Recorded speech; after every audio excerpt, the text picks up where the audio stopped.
Hello everyone, this is Neha Tulsyan from Crescent Creation. Welcome to another video on my YouTube channel.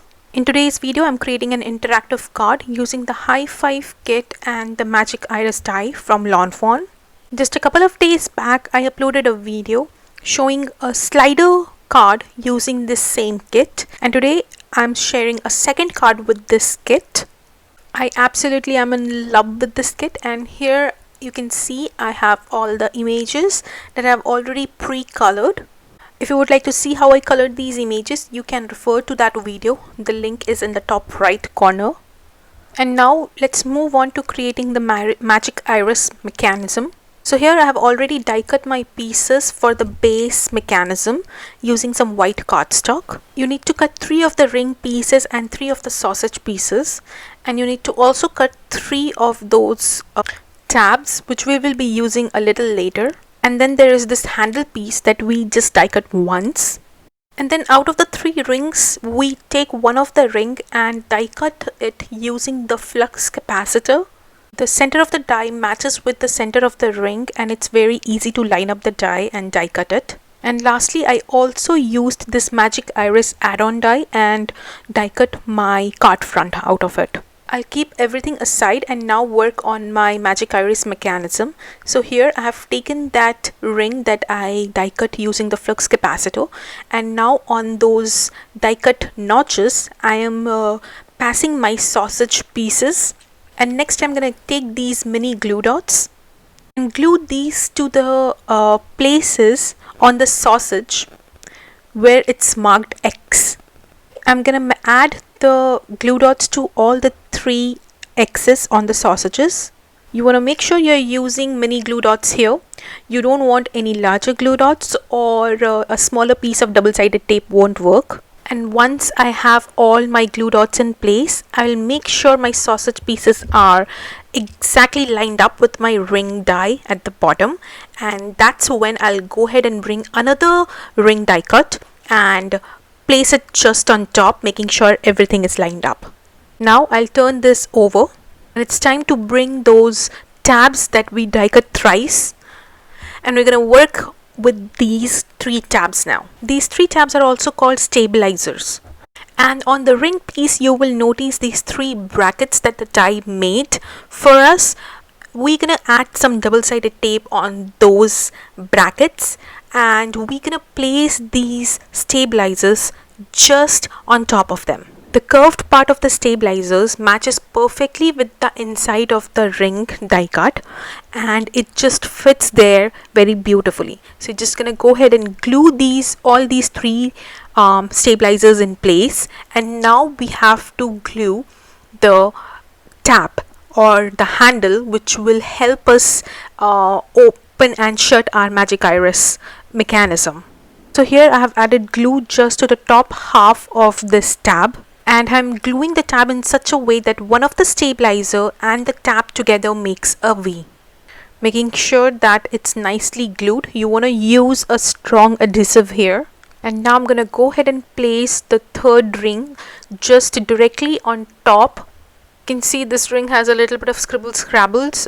My daughter got hold of the ring and she wrote some cute messages, it seems, with her pencil. And since you cannot see that in the finished cards, I thought I'll just go ahead and use the same ring.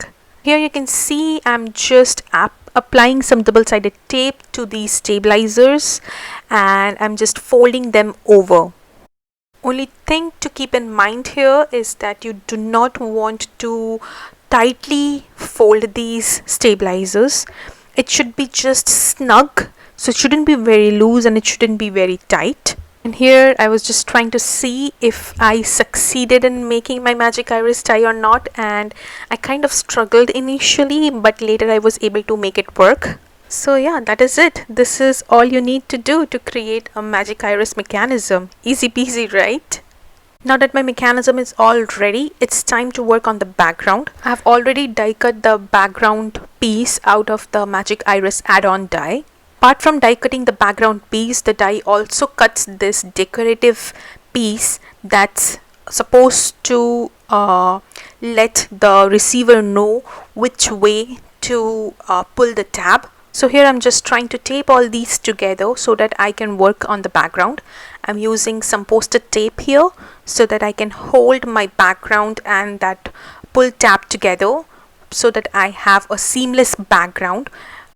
I also glued the center circle back in place because I wanted to use that for the sentiment for my magic iris mechanism. I'll show that to you in a while. So let's go ahead and work on the background now. Here I have a cloud stencil from my stash and I'm using Salty Ocean and Tumbled Glass Distress Oxide inks here and creating some clouds using my blending brushes. I'm first blending the Salty Ocean Distress Oxide ink to get a darker color at the very base of the cloud and then blending it out to the white area using Tumbled Glass Distress Oxide ink. Tumbled Glass is a very lighter blue color, and using this along with Salty Ocean Distress Oxide ink just gives me a beautiful ombre effect for each of my cloud border. And you can see that I'm turning my stencil every single time I move to the lower cloud just to get a variation in my background, and it just keeps the whole background look more interesting. This cloud stencil is from My Favorite Things and it is one of my favorite stencils to use when creating clouds for my cards. You can find this stencil in our store at Crescent Creation. The link is in the description box below. And here I'm almost done with my background. I'm inking my last cloud border here, and I was struggling a little bit here because I was a little lazy and I did not want to tape my stencil and my background. So towards the end, the stencil and the cardstock was moving quite a lot and I was having hard time blending the last cloud border. So don't be lazy like me. Make sure you use some kind of magnets or some tape to hold your stencil and the background together so you get perfect ink blending every single time. My background is all done here. I brushed off the excess ink in my blending brush all around the edges of my background to give it a more framed look. And here I was just seeing how my magic iris would look behind the background, and this is when I realized that the magic iris when closed will show a white area. You see how the center would just look white. So here I decided to line my background along with my magic iris mechanism, and I decided to ink up just the center part when it's closed. When the mechanism is closed, you can see those tabs, those sausage pieces working together. So I just used my stencil, lined it up with my background and inked the magic iris piece, giving me a flawless background all over. When the magic iris is open or closed, it doesn't matter. Next, I decided to splatter a little bit of ink all over my background. So I placed everything back in place. And here I am just using my acrylic block and I smushed my Salty Ocean ink pad on top of it. Added some water using my distress sprayer, and now I'm just gonna splatter my background all over using a fan brush. Even splattered the magic iris mechanism piece because I mean it has to be flawless all over, and I set it aside to dry. Now it's time to work on my card base. So here I have a pattern paper from the High 5 kit. I have cut it to my note card size, which means it's 4 1/4 by 5 1/2 inches, and here I'm gluing it to a white note card. I'm gonna go ahead and work on my magic iris piece and glue it to my card front. I'm first pulling out the tab, the decorative tab that goes on that pull tab. Using some liquid glue, I'm gonna go ahead and glue it in place and trim off the excess. This lets the recipient know which way to pull the tab for the mechanism to work. And to glue my magic iris mechanism, I'm applying some double-sided tape to those stabilizers and lining everything together. I'm gluing it to my background piece that we inked earlier.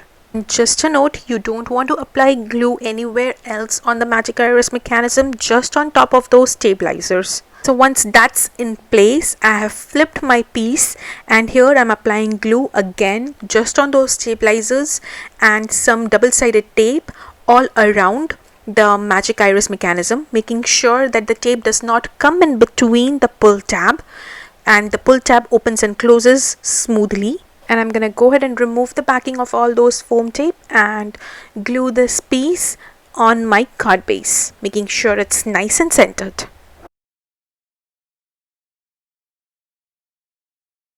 And here I'm just checking if everything is working, and yes it is, and I'm so glad. Now that my card base and the mechanism is all good to go, it's time to work on the sentiment. So here I have prepped my circle piece with some anti-static powder tool, and I'm stamping the sentiment "Happy Birthday." It's from the Magic Messages stamp set from Lawn Fawn. I've stamped the sentiment using some clear ink, and here I'm pouring some copper embossing powder from Rangers. Powder sticks to the sticky ink. Here I'm heat setting my sentiment using my heat tool until the powder melts. Next I'm going to go ahead and apply some liquid glue behind this circle and just pick it up and glue it in place. The circle goes inside the magic iris mechanism, and this is what the receiver sees when they open the pull tab. So that's the surprise that's the recipient gonna see when they pull the pull tab down. Isn't that cute? I think it's so stinking cute. Once the circle is in place, once again I'm just checking if everything is working properly. I do that every single time. I'm so scared that I might mess up my mechanism. Now the most fun part, putting together the whole scene. I think this is my favorite part when it comes to card making. I love creating scenes on my cards, and the best part of it is putting these scenes all together, like which image goes where, how to glue this one, which one to put on foam tape, which one to just glue directly. I mean, just going through the whole process. It's that process is so much soothing for me, and it's so satisfying. So here I've glued my pieces, the top pieces, the queen bee, the beehive, the tree branch, and the other bees flying around the queen bee. Now I'm working on the bottom part of my scene, and here I'm gluing my flowers. So I wanted to scene look like as if it is a continuing scene, and this is just one part of the scene. So instead of gluing the flowers as a whole, I trimmed them a little bit on sides. Once I'm done gluing all my images, next is the arrow that goes on the pull tab. It was exactly the same as my background, so to make it more seen to the recipient, I colored it using my blue Copic marker and glued it in place using some liquid glue.